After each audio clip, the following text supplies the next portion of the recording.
iOS and iPadOS 14.4.1 are now out to the public. If you want to know what's new, you're in the right place. Hey there, welcome to the channel. I'm Joel, and this is Joel's Tech World. Alright, so to install the update, first head over to the Settings app, then click Software Update, and the update should be right there. This was a pretty small update, and there aren't that many features. On the iPad 10.2-inch 8th generation, we got 120.3 megabytes as the total update file. And on the iPhone 11 Pro, we got 143.6 megabytes. So you should see your update around the 100 megabyte range. It's a pretty small update. But when you're updating, make sure you have at least 1 gigabyte available on your device. So what new features are there in iOS 14.4.1?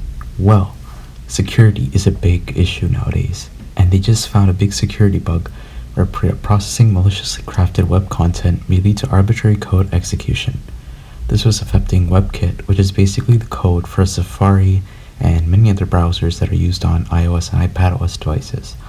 Since we're all using web browsers nowadays and using them more than ever, this is a pretty good update because it's keeping us safe from all the harm that could be caused from these issues.